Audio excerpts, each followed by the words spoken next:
Financial markets పై పట్టు సాధించాలనుకునే వాళ్ళు Revanth conduct చేసే వెబినార్ కోసం ఈ నెంబర్ కి కాల్ చేయండి.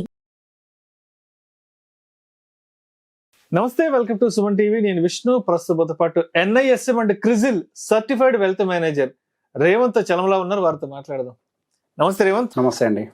రేవంత్, జస్ట్ ఒక 10-15 రోజుల ముందు వరకు కూడా బంగారం ధరలు చూస్తే గోల్డ్ అయితే 80,000 మార్క్ టచ్ అయిపోయింది, సిల్వర్ అయితే 1,00,000 టచ్ అయిపోయింది. అవునండి. బట్ ఎందుకో ఒక వారం రోజుల నుంచి బంగారం ధరలలో భారీ తగ్గుదల చూస్తున్నాం. అవును. అసలు ఎంత తగ్గింది, ఎందుకు తగ్గింది, తగ్గడానికి గల కారణాలేంటి, ఇంకా ఎంత వరకు తగ్గే అవకాశం ఉందంటారు వచ్చే నెల 2 నెలల్లో? తగ్గడానికి అయితే ఇంకెక్కువ స్కోపే కనిపిస్తుంది. గోల్డే కాదు, అన్నిట్లో టెక్నికల్ లెవెల్స్ పనిచేస్తాయి. సో టెక్నికల్ అనాలిసిస్ చెప్తాను, ఫండమెంటల్ కూడా మాట్లాడదాం. సో ఫండమెంటల్ గా ఫస్ట్ పెరగడానికి రీజన్ ఏంటో అర్థం చేసుకుంటే మనకి తగ్గడానికి రీజన్ ఏంటో కూడా అర్థమైపోద్ది. మనకి పెరగడానికి రీజన్ ఏంటి, ఎప్పటి నుంచి పెరగడం మొదలు పెట్టింది? పర్టికులర్ గా మన కోవిడ్ దగ్గర నుంచి అన్సర్టనిటీ క్రియేట్ అయింది, గోల్డ్ ట్రిగ్గర్ స్టార్ట్ అయింది. అక్కడ నుంచి అక్కడ ఛాన్స్ తీసుకుంది పైకి మూవ్ అవడానికి. అక్కడి నుంచి సిరీస్ ఆఫ్ అన్సర్టనిటీస్, మనకి అన్సర్టనిటీస్ ఎప్పుడు ఆగలే. దాని తర్వాత కోవిడ్ తర్వాత మనకి రష్యా ఉక్రెయిన్ వార్ రావటము, తర్వాత ఇజ్రాయెల్ రిలేటెడ్ వార్ రావటము, రిసెషన్ ఫియర్ రావటము, బ్యాంకింగ్ క్రైసిస్ ఉంటదేమో అని భయం రావటము US లో, ఆ తర్వాత ఎలక్షన్స్ క్రియేట్ అవ్వటము, దాదాపుగా వరల్డ్ లో 60% ఆఫ్ ద పాపులేషన్ మనకి ఎలక్షన్స్ లో పార్టిసిపేట్ చేయటము. సో బేసిక్ ఇదంతా కూడా అన్సర్టనిటీ. ఈ అన్సర్టన్ ఈవెంట్స్ ఉన్నంత కాలం మనకి గోల్డ్ లో విపరీతమైన డిమాండ్ కనిపించింది. దానికి తోడు మనకి రిజర్వ్స్ బ్యాంక్స్ అన్ని కూడా హ్యూజ్ గోల్డ్ రిజర్వ్స్ పెంచుకోవటము, ఈ బయింగ్ ప్రెషర్ క్రియేట్ అవ్వటము, ఇదంతా కూడా ఫుల్ సైజ్ ఫీడింగ్ లాగా తయారైంది గోల్డ్ కి. సో హైయర్ సైడ్ కొట్టుకుంటూ తీసుకెళ్లిపోయారు. ఒక మంచి దాదాపు 80,000 లెవెల్ వరకు రీచ్ అయ్యారు. 79,755. నేను కొంచెం మార్కెట్ భాషలో మాట్లాడతాను, రియల్ మార్కెట్ కి దీనికి కొంచెం తేడా ఉంటుంది. ఓకే, సో నియర్ టు 80,000 వరకు కూడా కొట్టుకుంటూ వెళ్ళిపోయింది. అక్కడి నుంచి ఏం చేసింది, దాదాపు 7% correction within no time. ఎప్పటి నుంచి కరెక్ట్ గా మనకి US లో మనకి ట్రంప్ గారు గెలిచారు అన్న న్యూస్ వచ్చింది. న్యూస్ కాడి నుంచి అయిపోయింది.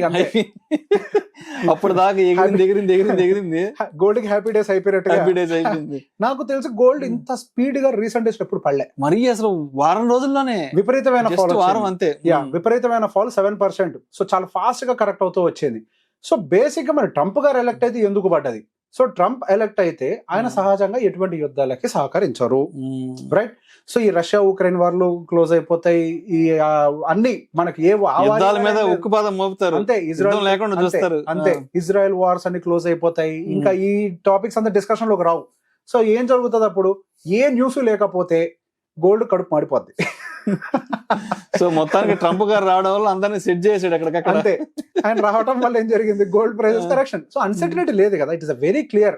సో US ఎటుంటది అన్న భయంతో ఫియర్ క్రియేట్ అయింది మన దాకా. US ఇప్పుడు ఎటు యుద్ధానికి సపోర్ట్ చేయదు, అన్సర్టనిటీ క్లియర్ అయిపోయింది అవుట్ రేట్ గా. నెక్స్ట్ ఏం జరుగుతుంది, ఆయన ఎక్కువ డెవలప్మెంట్ మీద ఫోకస్ చేసే person, business man. Pure business man, realtor, real estate అంతా ఎవ్రీథింగ్. అసలు ఆయన pure business man. So basic గా రేపన్న నాడు అగైన్ ఆయన ఈ డెవలప్మెంట్ మీద ఫోకస్ చేసుకుంటూ వెళ్తే బై డిఫాల్ట్ గా ఇన్ఫ్లేషన్ పెరుగుతుంది అగైన్. ఇప్పుడు దాకా ఏం చేసుకుంటూ వచ్చింది ఫెడ్, మనకి ఇన్ఫ్లేషన్ కంట్రోల్ చేసే ప్రయత్నం చేస్తూ, ఎకానమీని స్లో డౌన్ చేసే ప్రయత్నం చేస్తూ ఇంట్రెస్ట్ రేట్ కట్ చేయడానికి ప్రయత్నించింది. సో ఒకవేళ ఈయన డెవలప్మెంట్ యాక్టివిటీ మీద మళ్ళీ గనక ఫోకస్ పెడితే ఇన్ఫ్లేషన్ మళ్ళీ షూట్ అవడానికి స్కోప్ దొరుకుతుంది. ఇన్ఫ్లేషన్ షూట్ అయితే ఏమవుతుంది, ఫెడ్ ఇంట్రెస్ట్ రేట్ కట్ చేయదు. ఫెడ్ ఇంట్రెస్ట్ రేట్ కట్ చేయకపోతే ఏం జరుగుతుంది? సో బేసిక్ గా ఇంట్రెస్ట్ రేట్స్ అనేవి సేఫ్ అసెట్స్. గోల్డ్ కంటే సేఫెస్ట్ ఏంటి? Interest rates, bonds. అంత హ్యూజ్ ఇంట్రెస్ట్ వాళ్ళకి అక్కడ వర్కౌట్ అవుతుంటే వెళ్ళి ఈక్విటీ మార్కెట్స్ లో కానీ గోల్డ్ మార్కెట్ లో కానీ పెట్టడానికి అసలు ఏమైనా రీజన్ ఉంటుందా? సో బేసిక్ గా మనకి ఈ ఎజంప్షన్ ఏదైతే ఉందో అది చాలా క్లియర్ గా బాండ్ ఈల్డ్స్ లో కూడా కనిపిస్తుంది. US 10-year బాండ్ ఈల్డ్ దాదాపుగా 4.4 కి రేజ్ అయింది, ఎక్కడి నుంచి 3.7 కి పడిపోయి.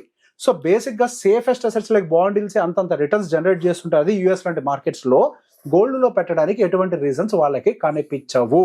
సో బేసిక్ గా ఇది మెయిన్ రీజన్. దాని వల్ల మనకి గోల్డ్ లో సెల్లింగ్ ట్రిగ్గర్ అవడం అనేది కనిపించింది. ఓకే, సెల్లింగ్ ట్రిగ్గర్ అయింది, ఎక్కడ దాకా వెళ్ళొచ్చు? దీనికి ఇప్పుడు మనం ఫండమెంటల్ మాట్లాడాం. గోల్డ్ ను కూడా చాలా మందికి నార్మల్ గా ఒక ఆర్నమెంట్ లాగా కొనుక్కునే వాళ్ళకి ఈ భాష తెలియకపోవచ్చు, కానీ స్టాక్ మార్కెట్ లో ఉన్న వాళ్ళకి ఐడియా ఉంటది. కమోడిటీ కూడా టెక్నికల్ లెవెల్స్ ని రెస్పెక్ట్ చేస్తాయి, రైట్? మీరు ఎవరైనా కానివ్వండి 1 month టైం ఫ్రేమ్ లో ఒక్కసారి గోల్డ్ చార్ట్ ఓపెన్ చేసి ట్రెండ్ లైన్స్ తీసుకున్నట్లయితే రీసెంట్ గా అప్పర్ ట్రెండ్ లైన్ బ్రేక్ చేసిన తర్వాత మళ్ళీ లోవర్ సైడ్ కి వచ్చి మనకి మంత్లీ క్యాండిల్ క్లోజ్ అయ్యే ప్రయత్నం చేస్తుంది. సో ఆ ఛానల్ ప్రకారం నెక్స్ట్ లెవెల్ మనకి 70,000 దాకా గోల్డ్ రావడానికి స్కోప్ ఉంది. అక్కడతో ఆగుతుందా? లేదు. అది ఒక ఛానల్, ఒక చిన్న ఛానల్. ఆ ఛానల్ ని గనక కిందకి బ్రేక్ చేస్తే 62,000 వరకు స్కోప్ ఉంది. Oh my God. First level 70,000. ఈ మాట గుర్తు పెట్టుకోండి, తిట్టుకోండి.